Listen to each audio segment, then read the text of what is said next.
రెండున్నరేళ్ల రేవంత్ సర్కార్ పాలనపై ప్రజానీకం తిరగబడుతోంది. అన్ని వర్గాలను మోసం చేసిందంటూ ఆగ్రహ జ్వాలలు రగులుతున్నాయి. అసెంబ్లీ ముట్టడులతో రాష్ట్రం అట్టుడుకుతోంది. ఎక్కడ చూసినా నిరసనలు, ఆందోళనలే. కాంగ్రెస్ చేసిన మోసాలను ఎండగడుతూ అసెంబ్లీని ముట్టడిస్తూ నిరసన తెలుపుతున్నారు ప్రజలు. మరోవైపు ప్రశ్నించిన గొంతులను అణచివేస్తూ నిరసనకారుల అక్రమ అరెస్టులకు తెగిస్తోంది రాష్ట్ర ప్రభుత్వం.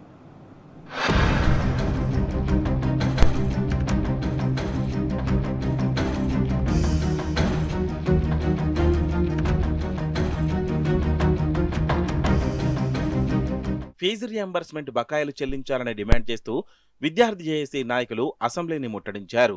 అసెంబ్లీ గేటు లోపలికి దూసుకెళ్లేందుకు ప్రయత్నించగా పోలీసులు అడ్డుకున్నారు.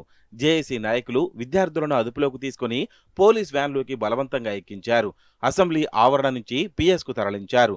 మరోవైపు పోలీసులు ఈ అక్రమ అరెస్టులపై విద్యార్థి సంఘం నాయకులు ఆగ్రహం వ్యక్తం చేస్తున్నారు. మా డబ్బులు మాకివ్వమంటే అరెస్టులు చేస్తారా అని నిలదీశారు.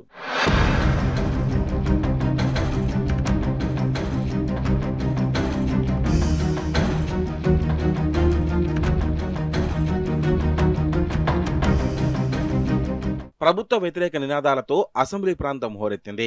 ఎంతో కాలంగా అపరిష్కృతంగా ఉన్న విద్యా సమస్యలను పరిష్కరించడంతో పాటు ఫీజు రియంబర్స్మెంట్ నిధులను వెంటనే విడుదల చేయాలని ఏఎస్ఎఫ్ డిమాండ్ చేసింది. అసెంబ్లీని ముట్టడించేందుకు ప్రయత్నించిన విద్యార్థులను పోలీసులు అడ్డుకున్నారు.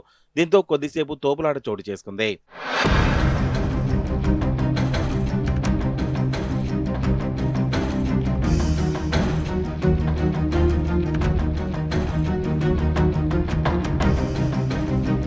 హైదరాబాద్లో సేవాలాల్ విగ్రహం ఏర్పాటు చేయాలని డిమాండ్ చేస్తూ లంబాడి హక్కుల పోరాట సమితి కథం తొక్కింది. బడ్జెట్లో ప్రభుత్వం గిరిజనులకు అన్యాయం చేసిందని మండిపడ్డారు. అసెంబ్లీ ముట్టడి పిలుపు నేపథ్యంలో గన్పార్క్ చౌరస్తాలో లంబాడీలను పోలీసులు అడ్డుకున్నారు. లంబాడి హక్కుల పోరాట సమితి సభ్యులను అక్రమ అరెస్ట్ చేశారు.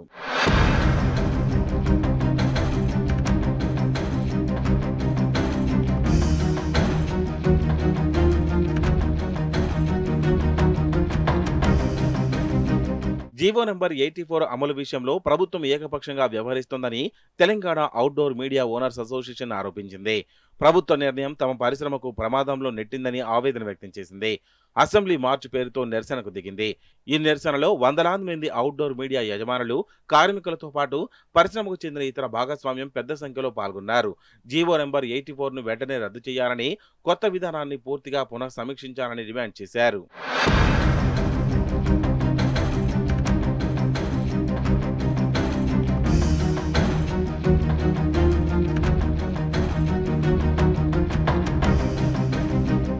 రెండున్నరేళ్ల రేవంత్ సర్కార్ పాలనలో అన్ని వర్గాలను మోసం చేసిందంటూ విద్యార్థి సంఘాలు, అవుట్డోర్ మీడియా అసోసియేషన్ సభ్యులు, లంబాడి హక్కుల కమిటీ అసెంబ్లీని ముట్టడించారు. దీంతో ఆ పరిసర ప్రాంతాల్లో ఉద్రిక్త పరిస్థితులు నెలకొన్నాయి.